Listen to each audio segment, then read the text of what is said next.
We live? Of course, we live. Let's go. Okay. What's going on is third round knockout.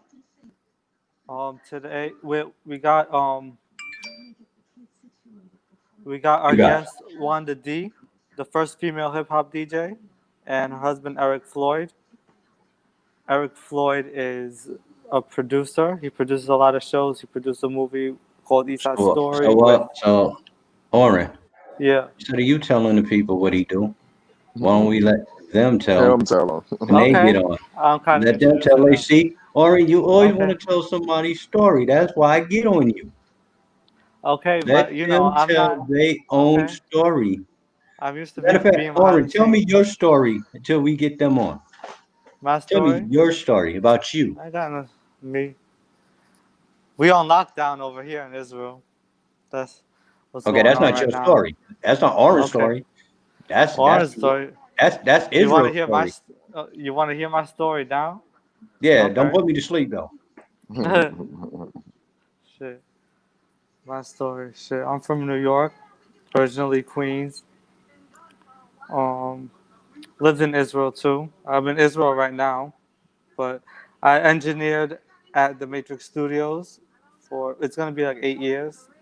That's 8 years ago I started. Um, Now I'm in Israel. I'm good. Keys is here.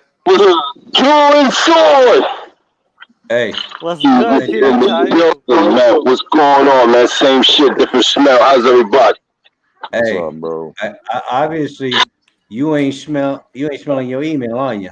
Read your email, then talk to me. Uh-oh. And What be I do quiet. now? And be quiet. Oren is telling us about his life. Yeah. So Okay. Oren's being interviewed right now. So Oren, Oh. Yeah. He wants me to. so Yeah. Yes. Hold on. matter of fact, Oren, tell him Yeah, how he's we met. interviewing. Because your We life is met. boring. Okay. My life is boring, huh? So I was engineering, like I was saying, I was engineering at the Matrix Studios, and Yeah.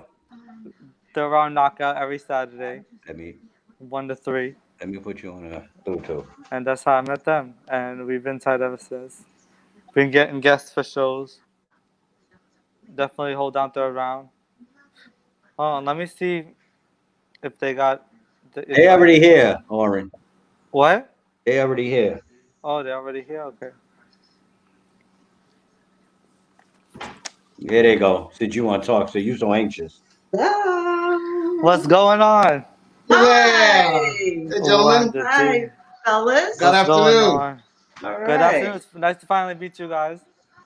Same Same here. here. Yes, this is Wanda D and Eric Floyd. If you don't know, the first Oh, female hip hop DJ and international superstar Eric Floyd. He's produced many shows, and they're gonna tell us all about that right now. So, where you guys are in Las Vegas right now? Yes. yes, we We're in are. Las Vegas. Okay, cool, cool. So let's start with you, Wanda D. So, how did you meet Cool Herc in the Bronx? Like, first of all, where in the Bronx are you from? I am from the Fordham Road section of the Bronx, Fordham Marion Road. Avenue. Yes. Oh, shout out to Yeah. Fordham Road. Shout out to the whole Bronx. Yeah. Um, so how did you meet Cool Herc and MCWD? I met Sounds like Cool. some. I Yeah. met Cool Herc through a friend of mine, and I did a show with Cool Herc up at Oh, Community yeah. Projects, and he was like, you should meet this girl named Debbie D, and y'all should get together. So I said, okay. And we met, we got together, Hold and on a second. I'm gonna let them know you on started the phone. turning it out in the Bronx. Yeah, that's dope. But yeah, I heard some of those jams. It's on Oh, YouTube, and you thank be you. posting them sometimes. I love your posts, by the way, on Facebook, because I was Oh, telling, thank yeah, you. because Thank you. I was born in '83, so I didn't really Oh, experience all of that, when y'all was Hey, I coming have up and all that. huge So, you don't know but the older now, than you. experience. You was born in '83. We were doing things before '83. 83, right? yeah, that's All what I'm right, saying. So, you a baby. Yes, you are. I have All right, shoes older when we than were you, And when you're we were wearing and I'm DJing, wearing them spinning on our head, now. that's what I'm saying. you were just coming out. Hey, Zon- and Oren, guess what? Yeah. I What? got Diamond Shell on the line. Okay. Yo, Diamond Show was good. yo, Shell. Yeah. Yeah, there you go. Go ahead, talk. They can hear you. Oh, he hung Uh-oh. up. I get him back. He came in and he went out. Oh, Yo, hello? yeah, they can hear Hello? you. Can you hear me? I can hear him. I can't hear nothing. You gotta fix your phone. Call back. We can hear him. We can hear him loud and clear. Can you hear them? We can hear you. Now Definitely. They said they can hear you talk. barely, though. Go ahead. I'm trying to get you as close as possible to the You want me speaker. to get on the Facebook page too or not? Huh? Now we on the Facebook. We on everything. I don't know why you can't hear them. We're everywhere. Can you hear them? Lauren, what's up, man? What's going on? Show was good. I don't have no headphones right now. I got y'all on speaker. All right. I don't have no headphones right now. I got y'all on Oh. speaker. All right. Well, We- tell Okay, them. go ahead. It's your man Diamond Shell. They can't hear me? Yeah, they can hear you. Hi, Diamond. Man, I'm here. Trying to maintain, brother. You know what I mean? I'm laid up in the hospital right now. Oh, sorry to sorry to hear hear that. I'm chilling. Eric and Wanda, how y'all doing? Oh, wonderful. How you doing, brother? My man up in the right corner. I don't. Huh? All right. How's everybody doing? We good, man. Great. All right. Fantastic. We hope you I'm get one. Yeah. we hope you get well soon. Yes, Absolutely. definitely. My prayers are with you. You have a question, a comment? They got me up in here. They said I had pneumonia. Amongst a bunch I'll be of right- problems. I'll be right back. But, you know, I'm still here and I'm rocking out. That's Go dope, ahead man. with You guys gotta bear with me. The Yeah. volume, my phone is not that great, and I don't have any headphones. So It's Okay. okay. We can hear That's you. cool. Let me ask. Let's go on with the Hello? interview. Yeah. Yeah, we We got can't have no we hear dead you. air. Nah. So yeah, so what was it like, Wanda? What was it like being in Beat Street and working with Harry Belafonte and that whole cast? That was a dream come true. Let me tell you.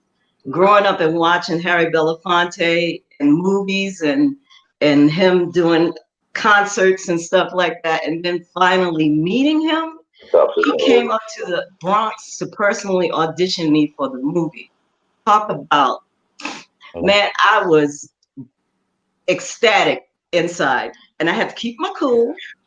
He came up with his assistant and his director and everything, and so I was on my turntables doing my thing and just scratching and spinning. And so when I was done, I walked over to him and I said, "So, do you think there's room in the movie for a female DJ?" And he said, Oh. "Now it is." And I was like, Oh, so that was but your inside, idea? I had to keep my cool, you know. But it was just fantastic, and That's a dope just story. it was a game changer for me. He came in looking for Wanda. Dale! Dale! Yeah, it's still I legendary had a now. I blast, recently and saw it on YouTube. Go ahead. it was fun, and we were on set, and all of us was chilling with Mike Murphy in the system, and Brenda K. Starr, and everybody was there, and it was Kumo D? Kumo D, Check this everybody, and we had a blast, and You I'm guys- grateful for the opportunity. It was a game changer because when Beat Street came out in '84, Wanda was asked to tour the UK and Europe as hip hop's first female DJ. And since she was representing the Universal Zulu Nation, she was indeed the first female in Universal Zulu Nation to take the name around the world. They didn't ask for Cisco, her partner at the time, to come out, but just the female DJ from Beat Street. And she went on and sold out all over the UK and brought the Bronx, and Universal Zulu Nation around the world. Definitely. I know there's a lot of debate about who's the first female, but if there's a female from the Universal Zulu Nation who did that first, who took the name around the world, just present yourself. Just pop up out of the shadows, and we'll give you your due. But until then, every head must bow, and every mouth must confess. The girl from the Bronx who took that name, Universal Zulu Nation, around the world first, is yours truly. The guy. Nice. Because in the late 70s, when I came out, it was nothing but male DJs. They had Kool Herc, Africa Bambaataa, and Grandmaster Flash. And I was like, you know what? I think I could do that. I know I can do that because it was so male dominated. And I was like, there are no females. So let me just be the first female DJ and just go out there and blaze that trail. And I did just that. And we want to thank Bam and Herc because Bam and Yes. Herc kept Wanda safe. They did. She was able to drag her records to all these different projects throughout Brooklyn and Bronx, Staten Island, and they put the word out, don't fuck with Wanda D. And nobody fucked with Wanda D. Thanks to Kool Herc and the Black Pit. Yes, thank you. Eventually, I fucked with Wanda D. But still, that's another story. Hey, come on now. Come on now. We're going to tell the truth. We're going to tell the truth. We're going to tell it. Yeah. So what? I'm not mad at you. I was gonna ask, what were some of the? Did you have some obstacles being a female DJ? Like, Did were you I have treated obstacles? Yeah. Man, yes, I had obstacles. When I was invited down personally to the T Connection as Bam's special guest DJ, I went up there to the turntables, up in the booth, and this dude laughed at me. In your face. Really? In my face. And wouldn't let me on the turntables. Oh, yeah. Wow. So I was like, hey, I'm special guest of Bam. He was like, yeah, right. Mm-hmm. And then I was like, he said, what you about to do? I said, I'm about to get on the turntables and spin. He was like, yeah, she gonna spin. Wow. She gonna spin. Oh, yeah, right. She gonna spin. I said, okay, you know what? I have to go downstairs, go get Bam, bring him upstairs. And Bam was like, she's my guest. Move aside Step and let aside. her on. And so after I got through cutting up on the turntables, that dude apologized and said, I'm so sorry. I'm Nice. so sorry. He's Nice. like, I didn't know. And I said, it's okay. You were know? the Ruth Bader Ginsburg of hip hop. Yes. Basically. Yeah. But yeah, it was obstacles everywhere I went. Because there were no females in that I could look up to as far as DJing is concerned. It was all males. And that's what I dealt with.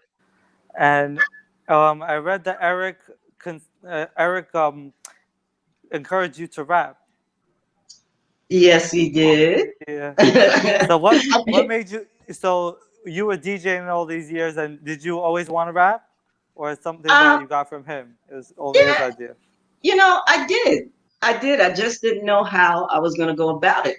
And so when he came along, I know her rap inspiration was MC Sharrock, who's a friend of ours. Yes. We love Sharrock. Oh. yes. Shout out to Sharrock. Wanda's always loved her voice and the way Sharrock is able to be heard and with such crystal clear clarity. So when I came along, I had just been touring the world with the likes of Eartha Kitt, Alina Horn, Yes, Tracy I read about Batty, that. you know, such great legendary ladies, and Cat Calloway even. So when I went and met Wanda, I wasn't that familiar with hip hop. I was more of a Broadway. Not at all. So I was a real cornball. Boy, was he. That's right. So I took him and introduced him to my world. Oh boy.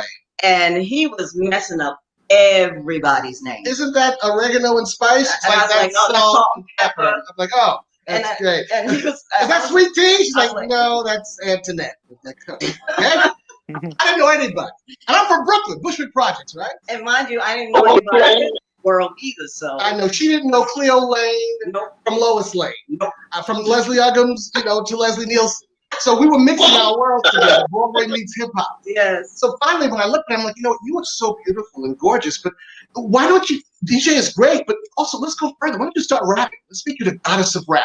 She What? I was like, what? I was like, they're gonna laugh at me. I'm like, whatever. It's never easy being the first of anything. I said, but rather than wear sneakers and jeans and gold chains and sweatsuits and emulate male attire, be the one thing a male can never be. Be 100% female. You got all the parts. You built a brick shit house without a brick out of place. So why not? So, of course, she went for it. I think I was one of your first dances. Yes, he was. Me, Rod Harris, Stephen Ward, the Broadway star, and Gerard DeRay, our former hairdresser. God rest his soul. And this is before hip hop dances. This was 1987 at the World nightclub in New York. Yes. And they had never seen a female step on stage with 6-inch heels, diamonds, a spandex two-piece catsuit, along with a full-length white chinchilla, Yeah. right, all the way down to the ground. Yeah. When she whipped that chinchilla off, and she had on the 2 red-piece spandex, and her midriff was out, these high heels, the crowd went nuts. They're like, and then she had 4 hip-hop jazz dances. She got her record deal. The second one that night was from Aaron Fuchs at Tough City Records. Yeah. And if you know anything about Tough City Records and Aaron Fuchs, there's a reason why his last name is spelled F-U-C-H-S. Yeah. So let me ask you a question. How you doing? CEO Voices Music. The greatest. I saw, like, I see all your posts with your pictures of all your celebrity friends. Like, also, you were mentored by Eartha Kitt. That's somebody that I really like, and she's a trailblazer in a lot of ways. Yes, Like, she that's is. a whole interview in itself. And I was just like, what was it like being around her during that time? It was magic. Let me tell you. To be around the original Catwoman was just divine. I toured with her when I was 16 years old and worked with her, and then later ended up booking her when she started doing her disco material, like Where Is My Man? And I Love Me, and I was promoting her throughout New York and Tri-State. But she loved Wanda because Wanda had a great linguistic tongue. That's a nice way to put it. She has a great tongue. Yes. So Eartha could sing in like 14 languages. Wanda can sing about 8 of them. But not only were we great friends, but Wanda and I would also babysit Eartha Kitt's 2 poodles, Maddie and Numi, Yeah. at our Riverside Drive apartment in New York. She would sometimes go on the road, and she'd let them stay at our house. They would arrive at our house in a limousine with these diamond collars on, these 2 black poodles. They were beautiful, and they were standard, big poodles. And they came upstairs into our apartment, and we had to learn how to give them commands in 4 different languages. You know, how to get fucking Russian to this dog. It was very, very, it was groundbreaking for us because I think you are an amalgamation of everyone you've ever met in your life, and we've been blessed to have met best. Yeah. Definitely, like, you guys have been mentored by the best, like Lena Horne also. He booked Eartha Kitt at age 16 at the Tunnel in New York. Yeah, that was Wow. Eartha Kitt and Divine. Yes. The 2 of them together. Yes. And Eartha Kitt had just had a big hit with Where Is My Man? Yeah. And she didn't know the lyrics yet. And she was a little tipsy that night. And she kept looking over to me in the wings, wondering what the lyrics were. And I'm like, I spend hours on the phone. I chew my fingers to the bone. Where is my man? That was a good impression of her. Yeah. We love her. Yeah. Yeah. Let me ask you a question. Another story, one of my favorite stories about you and TLC, when you said that you took this picture together. Yes. Yes. I know. So tell our listeners about that picture. Where? Keys. It was in Atlanta. Yes, and we got escorted backstage after the concert. Yes. TLC, New Edition. A lot of folks. So, okay, so I'm standing in the middle. I had on this cat suit that looked like it was painted on me. And the back goes down to the crack of her ass. Okay. So when she came in, they were like, oh. Oh, wow. So Chili was to the left of me. I can't remember the dynamics, but they were standing next to me. Chili and T-Boz. Chili and T-Boz, right? And so left eye was on the side. So they said, okay, 1, 2, 3. palm. And they both palmed Each Wanda's one ass. of them palm. Each one of them palm my Different cheek. butt cheek. So Wanda was like, Wow. they're so mischievous. Oh my god. But they're Wow. and they're They just are. the sweetest girls in the Yes, world. they are. But they look so tiny compared to Wanda. They're like 5'1". Yeah. Right. Yeah. Right. Wanda in Yeah. heels is like I'm 5'9". like 5'9" in heels. Yeah. Yeah. So Oh, So they're like Yeah. these little Lilliputians were around her, like, and they were just so mischievous. yeah, so I had to smile and take the picture, and no one was ever the wiser. yeah, Oh, they're wow. dope, yo. They had something about their personalities. There was always. They did. Yes, they I think did. Wanda ended up being closest though So to Lisa. To Lisa. Left Eye, rest in peace. Left Okay, Eye. She's a Left Eye. great rapper. As a rapper, let me ask you this though. As a rapper, what do you think about Left Eye? Because like now I think like if she was around, like, what she would be thinking about these rappers today, you know? Well, I can't speak for her, but I can tell you, Left Eye was like nitroglycerin Mm-hmm. on a microphone. Yeah. Yeah. I've never heard any female rapper to rap like she did. Right. Yeah. Passion, power, And precision. then she spoke about Right. issues. Yeah. And that was phenomenal. Amazing. Not to mention she was a Conscious. Gemini like me, so she's perfect in every way. Oh, you have a Yeah. question? You Yes. trying to ask a question, brother? Keys, what's your question? He done like blanked out. Keys? You- Oh, You got a question, Keys? He didn't go. he He done blanked bumped. out. Yeah. Okay. Let Oh, me see. How about I like the song Blue Eyes. I was listening to some of your music earlier today. I thank was you. no, because what I was saying, like, I wasn't around like when all this stuff came out, and now I'm listening to it, and it's dope. I really like it. Like, To the Bone is really good. I'm waiting for your. You got some songs on Spotify, and I was talking to Eric, and he said that you guys will put the album on there soon, Uh-huh. and I can't Yes. wait to hear that. We're And- waiting for next year because we're trying to put out music when we can actually tour again to promote it. You know, in the Oh. last 35 That's dope. years, we've been to 48 U.S. states, Yes. 150 global cities, 90 countries, and 6 continents. Been around the world and We've never been to Antarctica, but when they get a venue in Antarctica, we're going to bless that bitch. Yes. Yeah, I see you guys have always been touring. We've been talking for a long time trying to make this happen, but before Yeah. COVID, you guys have been touring everywhere. I know, I remember that. And now Yes. it's like, you guys, is it crazy for you guys to be in one place for so long? Yes. Yeah, it is. We It really is. We found that we have a few homes across the United States, but we don't get to spend a lot of time in them. No. So now that we're in them, we're like, whoa, what time do we check out? And this is lovely. We're on the road 10 months of the year, so Yeah. we also have a place in Palm Springs, and up in Idaho we have a ranch. But when we go there now, we're like, it feels great to be home. We're kind of cool being home. Yeah. We're all right. We're all right. Oh, one thing I wanted to ask about Mark Anthony, because I recently saw East Side Story also, Oh. which is a dope movie. Oh. And yeah, I remember I tagged y'all. I spoke to y'all about that, and that was a dope movie. I Thank recently you. Yes, it came was. across it. Thank And what was Mark Anthony like? Wow. Oh, just a ball of energy. He was 17 years Yeah. old, and I wrote the movie East Side Story, and I cast it, and I produced it, Mhm. and I also co-starred in it. And he trained all the actors. Yeah, Karina, Nice. the Latin dance and pop superstar Karina. I cast her in the movie because they really wanted to put Real Roxanne, I think, in that Yeah, they movie did. originally. Oh, And Brenda K. Starr was talked about for a minute, but I picked Karina over all of them.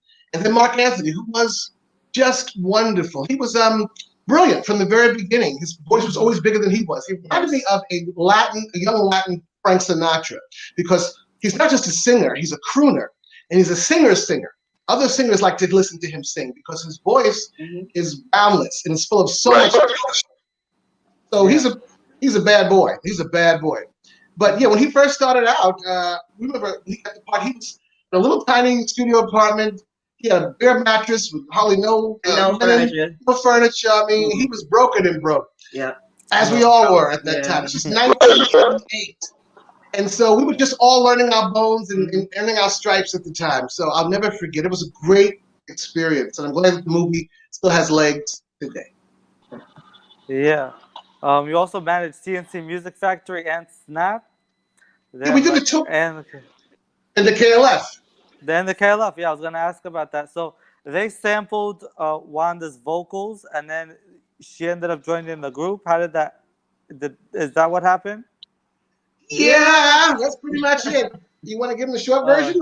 Well, yeah. You want me to do it? Yeah, you do. All right. The short version is that back in 1990, they took her. We released 2 years prior To the Bone a cappella. Yeah. And they took some snatches from To the Bone a cappella because it was a cappella. There was no music, and they made them the hooks to 2 of the biggest songs on the album. Because she co-wrote what she wrote To the Bone, those were her lyrics, so she had to get co-writing on the KLF. Mm-hmm. He tried to release the What Time Is Love video with the hook of I Want to See You Sweat from To the Bone on it, but Clive Davis would not sign the group to Arista BMG until they made a deal with Wanda D. Yeah. We didn't know that at the time. They were looking for us, but couldn't find us. This was way before the internet. There was no Facebook and Twitter. No, they couldn't find us. Right? By fate, we're down in McLean, Virginia, where my mother lived at the time, God rest her soul. And it was a stormy night. And I said to Wanda, you know what? I'm going to go out to Trax and get you a gig there. Now, Trax is the largest gay club in America at that time. It must hold about 7,000 people. It was huge. So I get up in the middle of the night. I go down to Trax. As I'm walking into the door, I hear this music. I want to see you. I want to see you. I'm like, that's my wife's voice. So I go to the DJ booth. I say, hey, you know, that is amazing. You're mixing my wife's voice from her rap record To the Bone with this new techno. This is so fucking good. It's like, I'm not mixing nothing, dude. It's right here on this record. Wow. I look at the 12-inch and it says, What Time Is Love? The KLF featuring Wanda D. And it's spelled D wrong. How can you mess up D? They just put D, nothing. That's it. It should be D-E-E. Okay. So I'm looking at this going, so I wrote down all the information on the back of the 12-inch. I'm like, Wax Tracks Records, Chicago, KLF Communications in London. So, of course, I get back to the house. I wake Wanda up, and I'm furious. So I start typing on a real typewriter, and then I take the paper out. Yeah. Classic. I fax it over to London. Old fax machine. And all of a sudden, a fax comes back. Mr. Floyd, we've been looking for you. Yeah, right. I get them on the phone. Mr. Floyd, this is Bill Drummond and Jim Cody of the KLF. We wanted to be involved with the group. Meanwhile, Clive Davis is twisting their arm going, Wanda D is a hot hip-hop female American artist. I'm not signing you to the label until you get her in the group and make her the star of your music videos. Thank you, Clive Davis. Thank you. So meanwhile, I'm just thinking it's on one record. He's like, no, we have her on a few records. But I let them know that. I said, I know it's a few records. And you're going to have to pay. You're going to have to pay. And I was just going to mouth. Very theatrical. And next thing you know, like, what do you want? I'm like, I want $100,000 a track. They're like, sure. I should have asked for more. I want us to be flown over to London to star in the videos at Pinewood Studios. No problem. We want to bring our hair and makeup artists. No problem. We want first class tickets. Like, we got it. Congratulations. 20 acres and a mule. They're like, okay, easy, Negro. Hold on. Yeah. By the time we got over there, they gotta stop something. Carpet for us. Yeah. And Wanda did the videos at Pinewood Studios where they shot Robin Hood, James Bond's movies, Batman, Gotham City was there. Matter of fact, when we were filming, the Shark Tank was right below me. The Shark Tank that James Bond fell into was right there where Wanda was filming. So while Wanda was filming on the top of the big pyramid in What Time Is Love, we remember seeing some people come running in from way across the sound stage with aluminum suits and fire shooters. And they have flame shooters. Yeah. And there was a bald-headed woman, really tall, like 6 feet. And I'm like, what is that?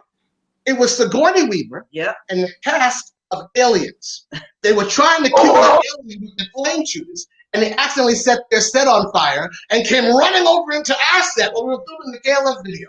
So Awada's up there going, I want to see you sweat. Sigourney Weaver's like, with this bald head, and the alien comes walking in. I'm like, holy shit, this is fucking amazing. That's funny, yeah. But that's how it started. And so when it came time to tour, we said to Bill and Jimmy, let's all tour together. It's like, no, we'll tour when world peace will ensue and we can fill the stadium. As you can see, there has been no world peace, but we have been filling stadiums. Yes. Over 30 years. Yeah. 77 countries, 35 million records later. Wanda D, the voice of the KLF, has been kicking ass and taking names all around the world. Mixing her DJ, hip-hop, 3 platinum records in hip-hop, and all the multi-platinum success of KLF. We've sort of mixed them all together. And I don't know if there's another artist who can really claim having been a successful DJ, successful hip-hop and rap artist, and now a successful international EDM and pop dance singer. That's a lot of genres to cross, and she's done it all. Thank you. Yeah. Big shoes to fill. Yeah. So, Thank you. let me ask you a question. In your DJ, I'm sorry. In your DJing days, were there any moments that where you had to literally steal the show? Like if somebody came and didn't show up, and you were there, and you were like, "Hey, listen, I can do this. Let me take it over," and you just pretty much killed it. Well, I don't remember any of those moments, but most of the time I was booked on those shows, so I never really came and replaced anybody that didn't show up. But when I did get on the turntables, yes, I killed it. Wow, I can imagine that. We've got to do my research. I'm sorry, I didn't hear you. No, I said I did my research and trust and believe where you've come from and how far you have came with a lot of women, female DJs coming up now. All you hear is Wanda D. Who inspired you? Wanda D. Wanda D. Wanda D. Wanda D. So I had to look into Wanda D. Thank you. You know, I had to look into Wanda D. And much respect to how far you've come. Much respect to what you've done. Thank you. A lot of and your name still rings a bell. Even in younger girls now, younger ladies now, young women know who Wanda D is. I kid you not. And that's a we had gotten a call the other day from the West Coast legend, DJ Disco Daddy.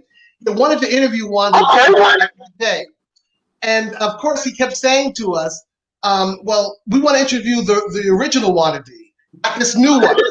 And I said, what do you mean not the new one? He said, well, not the young one that's out, but the older one. I'm like, listen, it's all the same one. right. That way. I'm like, listen, she's 57 years old. It's the same one. She's all natural. There is no young one. This is the young one. All natural. I ain't even mad at you, Wanda. You put it to him, baby. You tell him, listen, this is all me. That's been here, and it ain't going nowhere. You look beautiful, Mama, by the way. You look beautiful. Thank you. I'm blessed. The only artist she's ever replaced was at Webster Hall in New York. We got a call at 8 o'clock at night that Casey and the Sunshine Band was supposed to go on to perform at midnight. Yeah. And Casey got sick with food poisoning. Yep. Yeah. Oh, wow. So we had just coming off the road. We had done about 65 shows around the world. We were exhausted. We were on vacation. And we were on the same record label as KC. It was a ZYX record. Yes. And so Harry Towers called us and said, can you replace him tonight at Webster Hall? I'm like, we don't even have the same audience. I know. I said, okay, fine. That's the way I like it. That's the way I like it. I'm kidding. We told the dancers, listen, just take the next 2 weeks off, rest, be with your families, go fuck your girl, whatever you gotta do. Whatever you Right. want. Don't do it. Meanwhile, we're like, hey, we need you all back at Goddess Empire. We're like, what? And this is the cold blue. We need everybody back. That was the backbone. So all the dancers came back. They were paying for cabs. Yeah. No Uber then. They were paying for dancers' cabs coming into Webster Hall. Webster Yeah. Hall. We're like, hey, Goddess Empire, pay for the cab. Goddess Empire, pay for the cab. We gathered all the dancers up, and the audience got an announcement from A.J. Benza from the New York Post at that time, page 6. He said, ladies and gentlemen, we have good news and bad news. The bad news is that KC is sick tonight. He just vomited all backstage, and he won't be on stage. Oh! But the good news is we've got the Goddess, New York's very own, the Wanda D and the KLF. And boy, the crowd went, Bananas. and by the time she came on, nobody was thinking about the KC. And God bless you, KC. Yeah. But we came on and kicked ass like we old. Yes.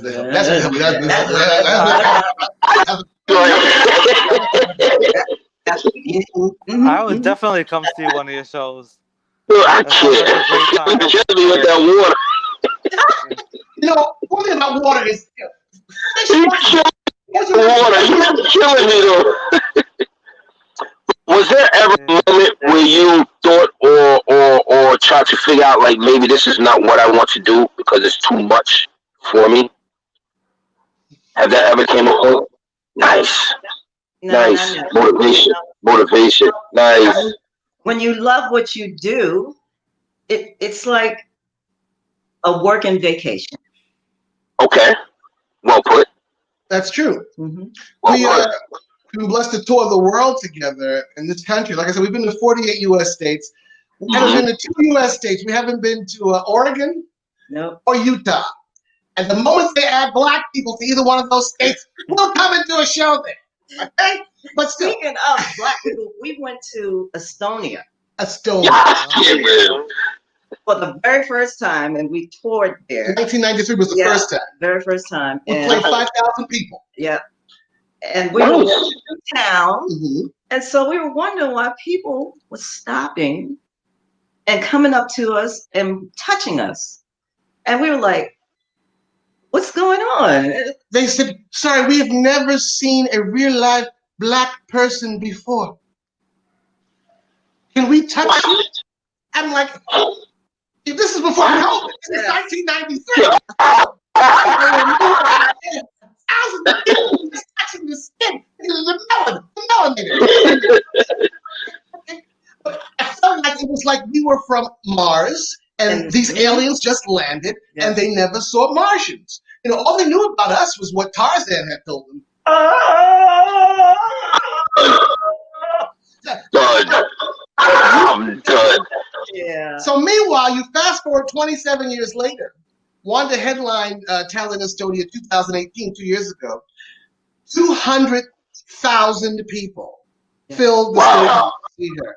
So we first played there in 1993 for 5,000 people. 27 years later, she's playing for 200,000 people, which is on YouTube. You can just put in Wanda D at the Talent. But what made it really beautiful was there's a young man among her 8 dancers today that was 13. He was 11 years old back then when she visited Talent, and now he's dancing with Wanda in her show 27 years later. Yeah.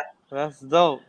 And meanwhile, when we work with them, now we're constantly asking, can we touch them? Roman hands and Russian fingers. But that happened to us in Moscow, St. Petersburg, Riga, Latvia. We've been to a lot of places that black people hadn't played before and they hadn't seen them before. Remember, this is the early 90s when they had just, Russia was just bringing down communism. 91, 92, 93. Not to mention the Berlin Wall had come down. We got there. So we played a lot of places, not only bringing hip-hop for the first time, but sometimes just a black performer for the first time. Yeah. Even when we played Turkey. Yeah. And Wanda sings in Turkish. Yeah. Oh, Gotta do a little bit of Turkish. Üsküdar'a digeriken aldada bir yağmur. Üsküdar'a digeriken aldada bir yağmur. Yarın uzun de yağmur. Yardımı sakın uzun ete ijamur. Oh, that's nice. I That's see you. really I good. see you. That was beautiful. That's Thank you. dope. It came Hey, out so Wanda. Wait. Keith. Okay. Wanda, Eric. Uh-huh. Listen, Uh-huh. you see the guy right there, Spice? Yes. Right? Spice. Hi, Spice. Spice, what up? He's a producer. Also, he was remember Kenny Smith, DJ Yoda? Yoda X? Yes. That's his partner God bless his soul. right there. Oh, God It bless wasn't that. Open your mic. Open the mic. I can't hear you. Thank you. Say hello. Thank what's you. going on. Hey, what's up, You yo? keep Yes, your mouth brother. closed. Good to see What's you. How are good? you? Yeah, same here. We're all recuperating from, Yoda's unfortunate demise. Freedom 7 was the company umbrella. Yoda was the CEO. I was the president, and we had Oh, various ventures going on. Listen, things were starting to build up. The DJ Daryl C movie was going to come out. We were going to do the Sugar Hill. That was already in the works. Our version of it, an album. I had a surprise for him. The King of Peace album is coming out, but it's behind. And then, yeah, he good brother, real hard working. He loved so many yes, of he our was. family, He was Zulu a gentle, Nation. gentle Yeah, guy. yeah, Yeah. always Right. going. And whenever him and Bam would come to Vegas, they would always let us know they were coming. And they Let come us by know when they our arrived. house. They would come by our house, Yeah. and they would deliberately try to beat us in spades. Yeah. It never happened. But still, we tried. Hey, Even though we haven't played spades in like 30 years. you want to have lost the game of spades in 30 years. No, we haven't played it in 30 Yeah, years. we have. But we're just very good at it, Yeah. even though, he represents black spades. I'm Yeah, like, like- well, not in this here house. Nope. But we used to cook together and Yeah. trade homeopathic remedies together And we and would take them to the health food supermarket Mm. in the area. play spades. We had such a good time. And they made sure that they gave Wanda a Lifetime Achievement Award from the University of Zulu Nation. And Yoda organized all of that. He sure The did. platinum plaque that they gave her, Uh-huh. the performance that she did at that particular event. So we just miss him so much. Yeah. And Oh my we God. just are reminded never to take life for granted because Right. Yeah. one day is always going to be the last day that you see somebody. And we That treat is a everybody fact. the last time we're going to see them. He was so loving and kind and just a beautiful spirit. And wise. Yeah, very wise. Very wise. Definitely. God bless you. Yes, God bless. Bless you. Yeah, Oh, rest thank in you. peace. Funeral's coming up, but only family. So, and which is understandable because of COVID-19. I'm one of Right, the exactly. artists that it's going to be at Benter's, the viewing Sunday coming. And Oh, a okay. lot of people are expected. I was one of the few non-Zulu allowed somewhat in the circle. I never broke the Zulu, circle, but Yoda would say, yes, that's Spice, don't worry. He's a coconut from the Caribbean, so. I know when people hear the word Universal Zulu Nation, they really have to understand, having been all around the world, there are many people who we get messages from at our hotel saying they're with Zulus. And we're in like Denmark and Sweden and Switzerland, where you wouldn't expect that. And sure enough, we tell them to wait for us at a specific area after the show. And we come off those stages and we get ourselves refreshed. We go by there and there's people of all ethnicities who are Zulus Nation. around the world. Right. And they give us help. Yeah. That's a great come up. On his Facebook page, you'll see messages, people, almost every nation on the planet. That's right. He really did a lot to bridge a lot of the gaps. And even with some of the other challenges the organization faced, Yoda was always there to, keep things tied down. He worked really hard and he just pushed it, man, all the time. He did. But He I'm really so did. appreciative that Third Round Knockout is giving us this opportunity. I don't speak officially for Zulu, by the way. Zulu Nation has their own representatives. I'm speaking on behalf of the mother, father, the Siders, and Freedom 7, the corporation, and as a friend of his. But of course, he was also Muslim. So that community also, has their entity and representatives, and we all have to respect each other and, let each person and organization speak. But yeah, Yoda was one of a kind. His favorite phrase was, "It is what it is." We'll be on the Donald Trump opted. It is what it is. Yeah. I would be setting up lights, and I'd say, Yoda, I need more time to set. We got to shoot, dog. It is what it is, man. I was Felix, and he was Oscar. You know, the odd couple.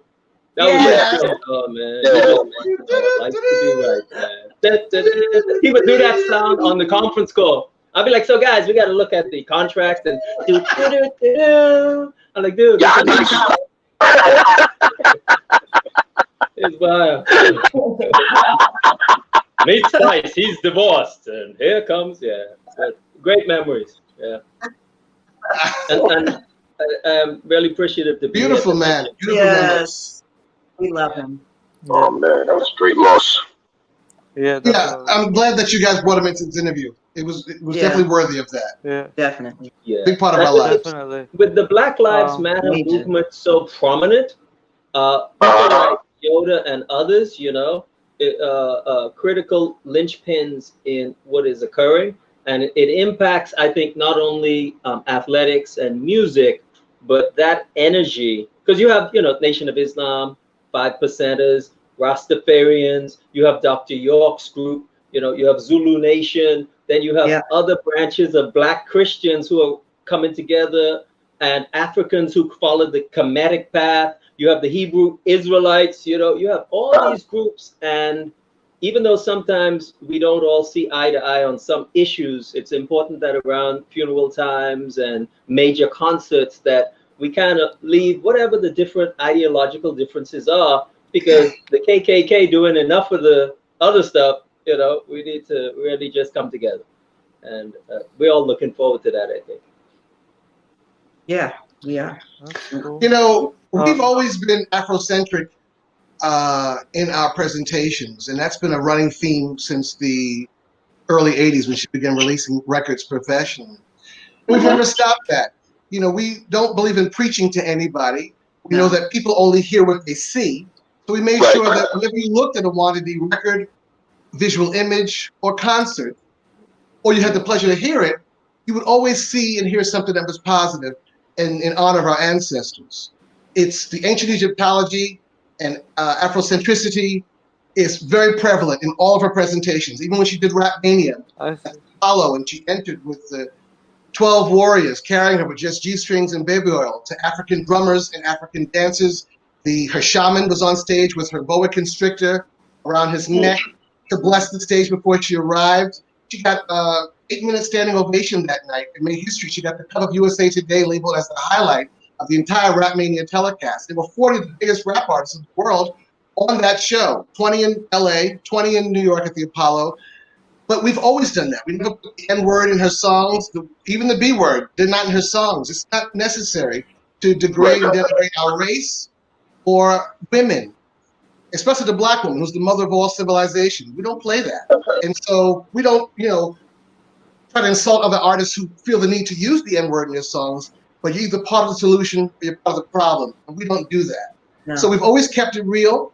We've been lifelong non-drinkers, non-smokers, non-drug users, which is why at 54, and I'm 57, we're still able to have the energy to crisscross stages, stadium stages, around the world 10 months of the year. Wanda can still spin on a dime in 6-inch heels and give you 9 cents change. All right, Wanda. We take care of ourselves. We said, you know what? How you treat your body up to age 40 will decide how your body treats you after 40. And you can either, you know, you can leave 40 like this with a slow decline, or you can leave 40 like this. We decided to take the slow route. You know, we're all going to end up where we're going to end up. It is going to be what it is, right? It is what it is. It is what it is. All of our lives end in tragedy. Yeah. But we're going to be around as long and strong as we possibly can by making smart choices and hoping by living by example, others will just adopt it into their own lives. We don't live to eat. We eat to live. Absolutely. Right. And I believe you are who you eat. I take my vitamin D. And I take my vitamin E. All right now. All right. Take the water. You know what? Well, I got these big muscles here because at night I do lifts. She's bench pressing. I'm bench pressing him. Yo, let me ask you a question. Who will clean up the water? The water. I told you, fish fucking water. You know, Can't you? fish stormed out of me. I can't you. Keep it going. Stop, bro. Right. Keep it going. Go ahead, Owen. What do you have a favorite, like a fan? What are the fan favorites like in Europe or when you guys tour in other countries? Like, what are the fan favorites in Europe versus in the U.S.? As far as what? a song, a number. Oh, sorry, yeah, the songs that you perform. Oh. Ooh, Wow. U.S. versus the world. For me, yeah, because sometimes sometimes there's different, like culturally, different people like different kind of songs. mhm. So I I'm know just this. asking, what are the fan favorites? I guess in general that you Well, perform. 3 a.m. Eternal. What Time Is Love? All Bound for Moo Land. Those are my fan favorite. Because they went platinum Okay. all over the world, we do find that certain countries, songs went number one there that maybe went number 10 or top 30 in another country. So it all depends. You're absolutely right. Mhm. We know that when we're in the Middle East, for instance, Last Train to Trans Central It's big. is very big there. Yeah, But so is 3 I heard that. Yeah. And in the U.S., because those were all top 5 songs, pop in the U.S., the number one dance, they're all very popular. All Bound for Moonland, 3 AM Eternal, What Time Is Love, Last Train to Trans Central. I Like It Hard was the number one record in Australia and New Zealand. So we go there, we have to Yeah, I heard that. Like It Hard. But if we did in the U.S., they'd be like, Yeah. but it's okay. And what we'll try to do is always throw in a foreign language song to fit that particular country. Yeah. Whether it's Italian or something in Spanish, French. Yeah. We'll always throw in something to fit the native tongue. If she knows that language. Yeah. I don't think she sings in Swedish and Danish yet. Not yet. I'm No. working on it. So the new music, what are you gonna have, like one genre or different kind of genres? Like is it gonna be more like house type of music or some hip hop or just a mix of all of it? What are you planning on releasing? Well, it's a mix of everything. Like I have a dance version of La Vie en Rose, and Okay. so yeah, That's dope. yeah. So it's a mixture of That's different dope. genres of music that I love. Because the audience is so eclectic, we Yeah. decided that next year we would put out a full-on hip-hop album, and then we'll put out an EDM album also, Yeah. and keep those two separate. Mhm. Because she's Oh, able that's to do both. But then we also, because she does easy listening and jazz type stuff, very Sade type stuff, we're going to do that That's separate as well, rather than mix them all together. So there'll be 3 different selections out, 3 different albums out, Mhm. because That she's is dope. across so many different genres. We could, one album by itself is all foreign language stuff. Mhm. And we figured, why throw that into the hip hop album? That's just too much of a mix. Yeah, So it's too confusing. we're gonna. I'm looking forward to all that stuff, by the way. You and I Thank both. you. Thank you. COVID has given us a pause for the Yeah. cause. But as soon as the world opens back up again, we'll release product and then we'll hit the road. Yeah. And bring it to you hot live and otherwise. Oh, As you Dion already- Waller. The hip hop and EDM, it's really sensational because this new album coming out on Sony Orchard is a mix of hip hop, dancehall that we're putting out. But EDM is next because EDM comes great. from house. So it's really in the air. Are you all finding that the industry itself is placating and promoting more of the negative side of Black culture versus all of that diversity? Because we all know the thug side is legitimate, and we all know OGs, but they're also geeks and they're folks that work in regular jobs. And the stories we hear often in especially hip hop and dancehall is strictly sex and violence. What are your thoughts? As a recording artist, and if you know your history, I think you should not promote violence because we got too much of it as it is. And Mhm. I think you should be more responsible as an artist because they are young people listening to your music and they're impressionable. So you got to really think about what you are putting out into the world because it's like, what you throw out there, like a boomerang, it comes back at you. And why throw out negative stuff? Put out love and peace and just kindness and good vibration. And that's what I'm all about. I think it's disrespectful to us as a people to buy into the notion that in order to keep it real, using the N-word to refer to yourself and others is something that makes you real stupid and real ignorant, in my opinion. But I don't see any other nationality of artists calling themselves any other racial epithet.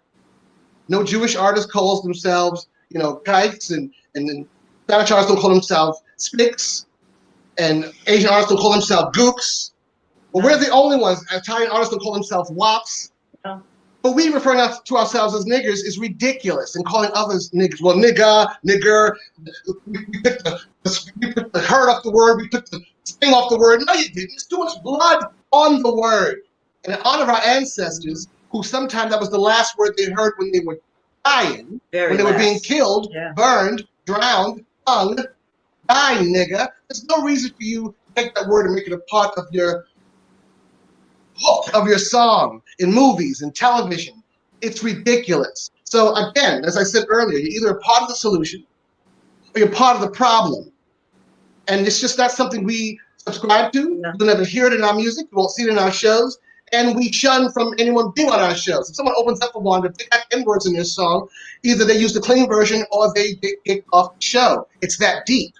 We put the acid in the I agree with you. It's not necessary. It's unnecessary. It's old and tired. It should be. You can't ask for Black Lives Matter and Black Lives Matter if you don't respect yourselves.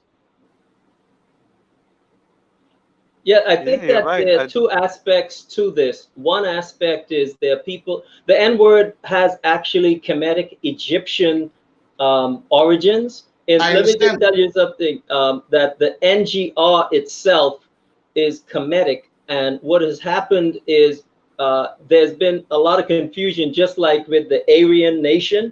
The Arya, Indus Valley is the source of much of this, which then came from in Iraq, Iran, when they invaded the region. With the violence, I think violence is a natural part of Homo sapien existence. But the problem is violence that is unnecessary and is built on hate. Because when we look at the Klan right now and the Black Lives Matter, it's the racists using violence on us. And it would be a sensational thing to allow our martial artists and our soldiers to be able to be aggressive. So I have mixed emotions. I think very often the music is gratuitous, excessive, unnecessary violence and coonery.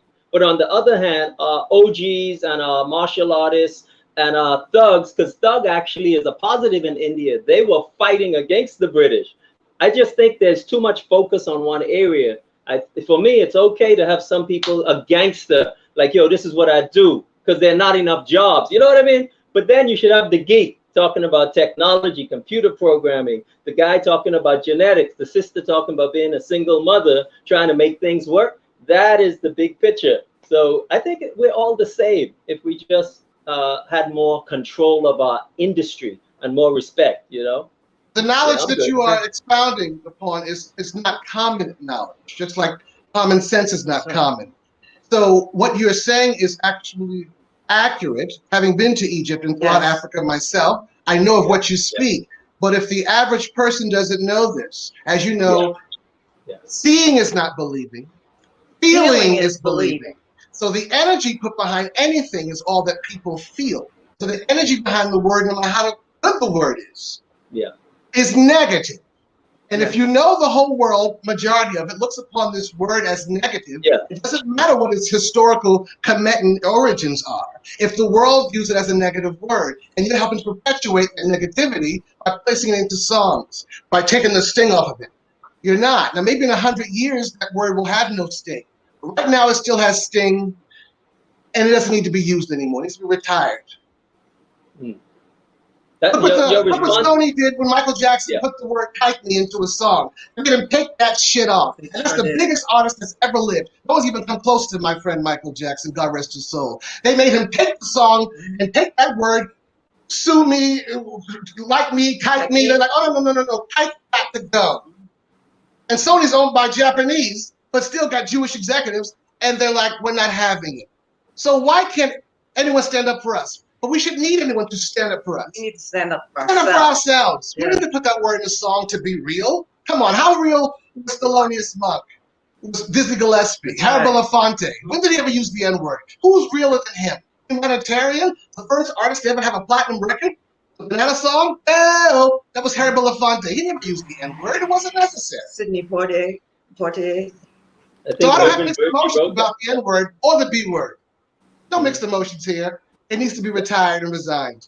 Yeah, And I your like- right. response is great because in a dialectic type discussion, whether it's us here or politicians, that's what the dialectic is. Everyone expressing their views, no resentment, and the other party responding, right, with some deep points, and then the other person having to reevaluate their positions, their premises, their conclusions, and they may come up. And this is where we get the growth that I think may be missing K-12, even in some STEM programs and university. There isn't this critical thinking. There isn't the dialogue. It's talk, shut up, and take notes, generally. Mm-hmm. And that's what we call marriage. Linguistic That's a marriage. good one. Yeah, true. You had a question, Oren? Yeah. I was gonna ask. I was looking at the list of all these people that you've worked with and stuff. I'm looking at Grace Jones, Cece Peniston. So what were they like? Because those are like huge performers. Grace Jones is like, damn, Wow. she's the pop star. Grace She Jones. she calls herself like she said. She mothered like all these. She said there was a line in her book that she said that about all these stars there, like Beyonce, Gaga, and all that. She didn't name them, but like, you know all these stars. She's like, I mothered all of them. She did. She did.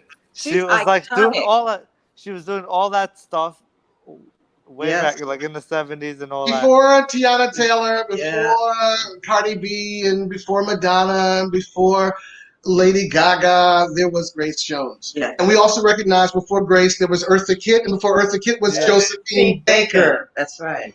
Yeah. So we'll give you two Grace Jones stories really, really fast. I used to manage Chris Jones, Grace Jones's brother, who's extremely talented. Yeah. And we love him.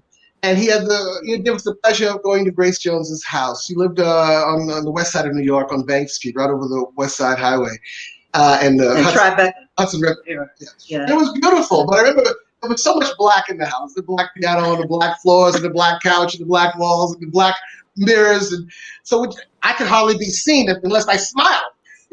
So when she came out, you're expecting this iconic, larger-than-life figure, and she was so sweet, Petite and sweet. demure, and very fragile, Yeah. sensitive, but not fragile. Just No. very, very sensitive. Right. A gracious hostess. Yeah. Now that's her at home. Mm-hmm. Now working with her, having promoted shows with her at the Saint in New York, where she's supposed to be on stage at midnight. $100 a ticket. There's 3,000 people in the club. Do the math, people. $100, 3,000 people. It's packed, sold out. And meanwhile, it's 2:30, and she's not on stage yet. And we're like, Grace, you gotta go on stage. She said, why? I said, because they came to see you at midnight. She says, yes, and they'll wait for me. So, and they waited, so finally they start playing La Vie en Rose. And they start carrying her from the back of the club Yes. all the way to the front. The crowd is going, and she puts on an amazing show. The second story we have is with Eartha Kitt. Yes, New Year's Eve at Roseland. Roseland, New York. And so we had Eartha with us, and so it was sold out. 5,000 people, Roseland, New Year's Eve. So Grace comes out. Well, before she comes out, there was this lift, and it went straight up in the air. A And there was a hydraulic. skirt. Yeah. that was connected to it. To her waist. And then she came up out of the middle of this skirt, and all she had on was paint. Keith Haring was backstage. Yes. God rest his soul. Keith Haring painted her body, Yes. her entire body. Yes. So the body paint he put on her was her outfit. She had on no clothes. Okay? Really? He painted a bullseye around her vagina Yes. with Yes, no clothes. She had on an admiral's cap, a dress, a skirt that went around her waist, Mhm. and the high of the hydraulic lifted, the dress opened up like a circus tent, and dancers came out from underneath it. But then she snatches the dress off, the skirt, and then lowers her back down, and she's on stage with an admiral's cap, high heel shoes, and body paint, and Nothing no else. clothes. No So clothes. Eartha Kitt is Wow. standing with us, and Eartha Kitt grabs and clutches her pearls and says, "At least when I did it, I had class." Wow. I said, Eartha, you never came on stage with no clothes. I said, that is just, that's incredible. But Grace has always had such a tight, beautiful, ebony body. It's just so gorgeous. She still does. She still Yeah. does Yes. today. So we Yes. love Eartha Kitt. And as far as Cece Peniston, that's like Wanda's sister. Yeah. She comes by the house, and she's another one who loves to play spades and Scrabble with us. When she's playing a city that we're in, she'll stay with us at our home rather than even stay at a hotel. We're really close, Cece. Yes, we are. We love her. Oh, the baby Aretha. That girl can sing. Hey. And she's a great songwriter, too. Yes. Yeah. I like her music a lot. When I started my career, I ended up working with a lot of disco divas. We called it Eric Floyd's Diva Fever Review. And so women like the late Lolita Holloway, Sharon Red, Vicki Sue Robinson, Carol Douglas, Carol Williams. Mhm. I started my career with these ladies, promoting them in clubs like with the Limelight in New York, Studio 54, the Saint again, 1018, which used to be the Roxy. Yeah. So many great clubs, so many great memories. But that's how I started my career promoting them. And Wanda used to spin their records as a DJ. Yeah. So she was excited. I'm kind of like, Vicki Sue Robinson, turn the beat around. Sharon Red, can you handle it? She's like, I used to play all their records. Yes. Those clubs, the legendary Studio 54. Those are probably crazy times over there. Oh yeah, And the garage too. Yeah. Yeah, we just lost one of the emotions, the youngest sister Pam. Yeah. And what's beautiful is that next year we're releasing a single that Wanda did a duet remake of "Don't Leave Me This Way" with the late great Lolita Holloway, who is the ultimate queen of house, club, and that's dance. Yeah. Talk about a voice. But what's amazing about this song is that on the background we have the Diva Fever All Stars singing background on "Don't Leave Me This Way." I'm gonna try to name them in alphabetical order. It's Peggy Blue, Sharon Brown, Linda Clifford, Carol Douglas, The Emotions, Donna Gardner, who made Heartbeat, Lolita Holloway, of course, and Wanda, Allison Williams, Carol Williams, and Valerie Simpson, who's also playing the piano. That's All awesome. singing background. Yeah. It's amazing track. And the emotions were amazing. Yeah.